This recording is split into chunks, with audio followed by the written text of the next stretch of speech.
రాష్ట్రంలో అన్ని గ్రామాల్లో కూడా నిర్వహించుకుంటూ జరుగుతుంది. కేవలం మన కాటకోటేశ్వరం గ్రామంలో మాత్రమే కాదు, రాష్ట్రంలో ఉన్నటువంటి అన్ని గ్రామాల్లో ప్రతి ఒక్క గ్రామంలో కూడా ఈ కార్యక్రమం జరుగుతుంది. దీంట్లో భాగంగా ఇంతకు ముందు కలెక్టర్ గారు చాలా విశదీకరించి చెప్పారు. దాంతో పాటు శేషారావు గారు కూడా బాధ్యతల గురించి కూడా చెప్పారు. ఈ రెండింటిని దృష్టిలో పెట్టుకోండి. ఇప్పటికే మనం పార్టీ అధికారంలోకి వచ్చిన తర్వాత, ఈ ప్రభుత్వం వచ్చిన తర్వాత మనం ఎక్కడైతే అవకాశం ఉంది గ్రామాల అభివృద్ధి చేయడానికి అనేటువంటి చూసి కొన్ని నిధులు మనకి మహాత్మా గాంధీ గ్రామీణ ఉపాధి హామీ పథకం ఏదైతే ఉందో ఎన్ఆర్ఈజీఎస్, ఆ పథకం కింద కొంత నిధుల్ని తీసుకురావచ్చు అనేటువంటి ఆలోచన చేసి పంచాయతీరాజ్ శాఖ మంత్రులు పవన్ కళ్యాణ్ గారితో మాట్లాడి మన నియోజకవర్గానికి రమారమి 11 కోట్ల రూపాయల నిధుల్ని తీసుకొచ్చాను నేను అనేటువంటి మాటను మీకు తెలియజేస్తాను. అందులో చాలా గ్రామాల్లో మనం కార్యక్రమాలు నిర్వహించుకుంటున్నాం. ముఖ్యంగా కాటకురం గ్రామంలో ఇవాళ రమారమి 25 లక్షల రూపాయల నిధులతోటి ఇక్కడ కార్యక్రమాలను నిర్వహించబోతున్నాం. అయితే ఇందులో నేను హానెస్ట్ గా ఒప్పుకునేటువంటి మాట ఒకటి ఏంటంటే, నిధులు ఎక్కడ మనకు తొందరగా తెచ్చుకోకపోతే ఇబ్బంది పడతామనే ఆలోచనతోటి పలానా రోడ్లు వేయించుకోవడానికి నిధులు కావాలని అడిగి తెచ్చుకున్నటువంటి మాట వాస్తవం.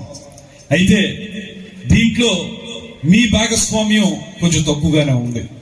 అయితే ఇక నుంచి మనం చేసేటువంటి ప్రతి కార్యక్రమం కూడా ఏదైతే గ్రామ సభ అంటున్నామో అందులో భాగంగా రాబోయే రోజుల్లో ఇప్పుడు జరుగుతున్నటువంటి కార్యక్రమాలతో పాటు శాంక్షన్ అయి అవి మనం అమల్లోకి వస్తున్నటువంటి కార్యక్రమాలు ఎటు జరుగుతాయి, వాటితో పాటు రాబోయే రోజుల్లో ఏ కార్యక్రమాలు చేసుకోవాలి. చాలా సందర్భాల్లో నాకు ఇక్కడ కనపడేది, ప్రతి గ్రామంలో కూడా కనపడేది, మేము ఎన్నికల సమయంలో వెళ్ళినప్పుడు శేషారావు గారు నేను కూడా డ్రైనేజ్ వ్యవస్థ గురించి ఎక్కువగా మాట్లాడతాను. రోడ్డు ఉంటే డ్రైన్ లేదు, డ్రైన్ ఉంటే రోడ్ లేదు. రోడ్డు డ్రైన్ రెండు ఉంటేనే మనకి ఆ రోడ్డు 10 కాలాల పాటు నిలబడుద్ది. అదేవిధంగా మన మురుగునీరు బయటికి వెళ్లేదానికి అవకాశం ఉంటుంది. ఆ డ్రైన్ల వ్యవస్థ ఒకటి బాగు చేసుకోవాలనేటువంటి మాట చాలా మంది స్పష్టంగా చెప్తా ఉన్నారు. అదేవిధంగా పొంత రోడ్లు కొన్ని, ఆ పొంత రోడ్లని బాగు చేసుకుని సరైనటువంటి మార్గంగా ఏర్పాటు చేసుకోవాలనేటువంటి మాట కూడా కొన్నిసార్లు చెప్తున్నారు.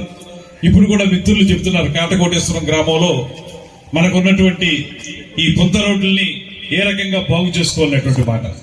దీనికి మనకి ఏదైతే గ్రామీణ ఉపాధి హామీ పథకం కింద నిధులు ఉంటాయో అవి కానీ, రాబోయే రోజుల్లో ఇతర నిధులు కానీ, వీటన్నిటినీ కూడా మనం తీసుకొచ్చి గ్రామాన్ని అభివృద్ధి చేసుకోవాలంటే ఏ కార్యక్రమాలను ఎప్పుడెప్పుడు నిర్వహించుకోవాలనేటువంటి మాటని మీ ఆలోచనల నుంచి తీసుకుని చేయాలనేటువంటి దానికే ఈ గ్రామ సభను ఏర్పాటు చేయడం జరిగింది. ఇందులో కలెక్టర్ గారు చాలా స్పష్టంగా చెప్పారు ఏ అంశాలు ఇందులో ఉంటాయి, ఏ అంశాల్లో మనం ఆలోచించుకుని చెప్పాలని. దాంతోపాటు ఒక ముఖ్యమైన మాట వారు చెప్పింది ఏంటంటే, మీరు కేవలం మేము చెప్పే మాటలు విని చప్పట్లు కొట్టి వెళ్ళిపోవడానికి కాదు ఈ కార్యక్రమం. మీరందరిలో ఎక్కువ భాగం ఎవరైతే మాకు ఈ పలానా కార్యక్రమం కావాలి